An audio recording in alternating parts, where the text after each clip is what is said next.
Vince Staples' Big Fish Theory, an album that I only listened to recently and completely blew my mind. I went into the album with fairly low expectations after seeing some middling reviews from channels like The Needle Drop. The album is decent, the album is fine. I think there are a lot of potholes and it does have some clear weaknesses to it. I'm feeling a decent to strong 6 on this thing. And with me being pretty unfamiliar with most of Vince Staples' work, only being aware of his album FM and his recent self-titled project, I was going in pretty much completely blind. However, from the cover art alone, I knew I wasn't in for a conventional hip-hop album, with this bizarre, distorted close-up image of a goldfish being the only thing visible. The first track of the album, Crabs in a Bucket, pretty much throws you right into the deep end and perfectly sets you up for the tone and what will be included in the album. It starts at an incredibly slow and measured pace, making me initially think I was in for a more ambient experience. However, once this shouting vocal sample is brought into the track, we become aware that we're in for something else. Vince and the beat are both introduced onto the track at the same time, smacking us in the face with these fast-paced barrage of lyrics and banging snare and kick drums. This is a key detail to understanding Big Fish Theory and the direction Vince takes on this album. Despite this album still falling into the hip-hop category, it also has a lot in common with electronic music, and specifically genres like house and Detroit techno. This meant that a lot of the songs would sound rather industrial, futuristic, and avant-garde compared to what is usually considered standard in a hip-hop album. For example, in this first song, there's still an ambience and bizarre atmosphere lingering around the track even when the main beat is introduced, with Vince's vocal delivery creating an even more off-kilter atmosphere, juxtaposing these hard bars with a fairly spacious track. Okay, so you're learning about yourself as you're making this stuff. What do you learn about yourself in making Big Fish Theory? I don't think this album was a learning process itself as far as the creation of it. I just think it was a culmination of things I have been learning over the past few years and coming to an understanding. Is like, you know, oftentimes music becomes a coping mechanism for people. What are you coping with? I think everybody's coping with the same shit, it's just life. You live a long life and you die.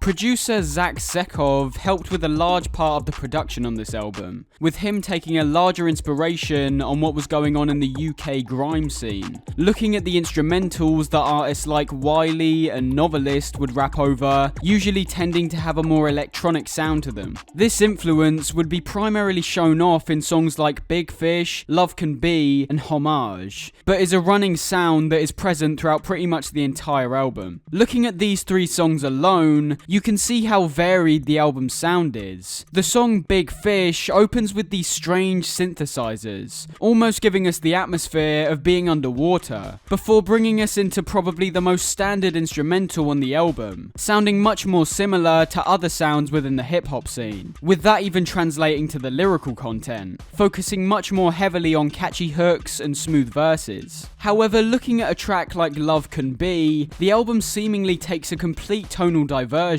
with this almost paranoid atmosphere being present. This is where we can really see the techno influence on the album, with Vince pretty much taking a backseat role on this track, hidden under layers of distortion, and letting the instrumental do most of the talking. Much like I've seen lots of fans mention, the sounds in songs like this are what make this album sound particularly dark and futuristic. You have these strange modulated vocal lines crying out all over the track, these strange, almost aimless synth lines, and of course the heavily auto-tuned repetition of the phrase Love Can Be, before Vince explodes onto the track. As I heard Needle Drop mention in his review of the album, it's like Vince is the guest feature on his own track. As the only point on the song where he really has any presence is on a Sweet 16 he drops at the very end of the song. It's like he gave himself a feature on his own album, which is actually not a bad idea considering that a feature spot is usually when I enjoy hearing Vince the most. And undeniably, he does drop one of the tightest verses on the entire album here. I mean, I loved that bar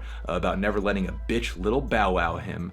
Never. Finally, the song Homage once again starts with this minimalistic underwater water sound that Big Fish had, but transforms into a fast-paced blend of electro and hip-hop. In tracks like this, we really see Vince's rapping capability, with him delivering bars at an insanely rapid pace. Talking about his lyrics, this is another aspect that plays into the Big Fish concept of the album. The title of the album most likely relates to the phrase being a big fish in a small pond, an idea that represents someone either being trapped or holding themselves in an area of expertise that they're best at. For example, you could be called the best rapper in the UK, be happy with it and rest on your laurels, keeping yourself in the small pond. Or you could take a step into the big pond and attempt to be claimed as one of the best rappers in the world. Looking at songs on this album like Samo, one of the most experimental and weird tracks on the album, we can see Vince touch on this idea. He talks about people doing the same old thing over and over, self-referencing the experimental nature of this album and calling on others to not stay in the small pond and be happy with producing the same reliable thing constantly. It's appropriate that he does this over this specific instrumental, sounding like it's broken and just falling even more apart as the song progresses, with these wavy bass hits throughout the track only becoming even more distorted and twisted as it continues. The strangest part for me personally is the variation of these abstract and outlandish sounds. It doesn't really adhere to any tonal theme throughout the entire project, with songs like Samo, as I just mentioned, and Bag Back sounding completely different. Talking of Bag Back, this is one of the standout tracks on the album, being one of the best fusions of electronic and hip-hop I've ever heard, creating an intense and engaging listen from start to finish. Much like I've seen others do, if we compared this album to someone like Kanye West, a large part of this album is more in line with Yeezus, whereas songs like Bag Back, Party People, and 745 are more in line with the life of Pablo. Despite these songs still being excellent, they adhere closer to what has been seen in rap and hip-hop music before, creating more of a fusion between sounds as opposed to diving headfirst into a specific genre. Bag Back, of course, was also used to promote the Black Panther movie, only boosting Vince's public image even further.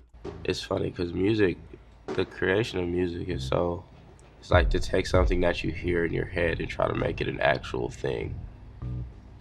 It never ends up how you imagined it, which it could be a good thing or a bad thing, but it's never exactly what it was. Right, you can never match the thing you were. Yeah, so I think you're just chasing that sound or that feeling or whatever it might be. And I think that's what keeps it, creative for the most part for most people, is that you're constantly chasing something. So I couldn't necessarily say what that is until I feel like, we've caught it. So, Big Fish Theory, probably one of the strangest albums I've heard in a while. The experimental nature of the album, of course, is one of the most intriguing parts about it, with Vince staying true to what he says in the album and deciding to not stay in his small pond of rap, doing the same old thing, but instead he tries to fuse different genres together and create sounds that are unique and original. The styles he chose to follow were extremely interesting, sounding strange from the outside, but just having it work in the context of the album. I think the most important part is that it doesn't get lost on its mission to create stark and intriguing imagery through the album's duration. An integral part of the album was the inconsistency of sounds, and it stays very true to that sentiment all throughout. Vince's rap ability and his delivery is also one of the standout features on the project, being able to effectively and efficiently deliver bars at all different kinds of tempos, moods, and attitudes. He definitely has one of the more unique voices in the rap scene, not only from what he's talking about in his lyrics, but quite literally the tone of his voice and how he delivers his lyrics. The guest features on the album also go a long way in enhancing the sound, with appearances from Damon Albarn, Kilo Kish, and my personal favourite of course being Kendrick Lamar on the song Yeah Right. Hearing him on these tracks just makes you think how well an experimental industrial project from Kendrick would be. Anyways, that's besides the point. Big Fish Theory was a huge surprise for me personally, and has got me fully interested in what Vince Staples is going to create in the future. And that's the video. If you enjoyed, a like, subscribe, a share to a friend, and a comment on what you thought would be much appreciated, and supports the channel immensely. Anyways, hope you guys enjoyed, and I'll see you in the next one. Peace.